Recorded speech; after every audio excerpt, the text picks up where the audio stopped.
Abonnez-vous à la chaîne pour voir les dernières vidéos.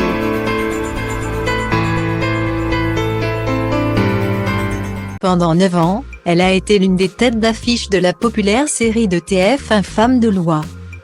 Malgré sa complicité avec Data Link People égale à 38 F 1402 AFC 8 à 4 AAC 8 à 6e premier 75 bête 98 à BE1 gris chauvin à l'écran. Natacha Hamel assure que la vraie relation avec sa partenaire était loin d'être aussi rose que pouvaient l'imaginer les fans. Malgré de beaux débuts, les premières années ont été idylliques. On s'entendait vraiment comme deux frangines.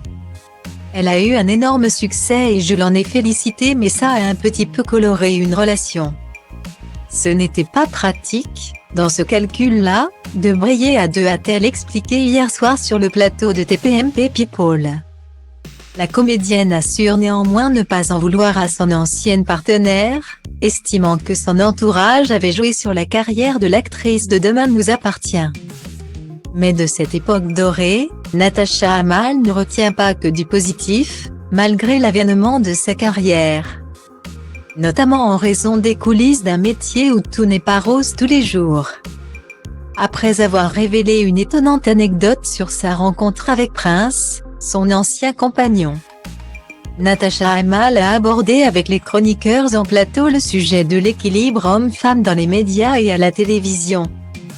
La comédienne assure que le sexisme était omniprésent dans son milieu au cœur des années 1990.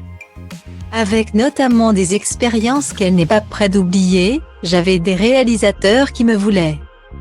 Ils me disaient, écoute, je te donne l'adresse. Tu vas passer voir le producteur. Et donc j'arrivais dans le bureau du producteur qui me faisait marcher, faire des petits tours sur moi-même pour voir si j'étais bien foutue. Et là, c'était la version la plus sympathique, commence-t-elle. La version moins sympathique ira même jusqu'à lui coûter sa carrière. J'ai eu des versions moins sympathiques où j'ai été blacklistée pour avoir refusé.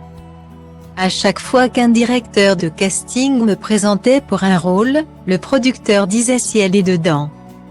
Je ne le fais pas, assure Natacha Hamel. Des clichés qui ont évolué avec leur époque,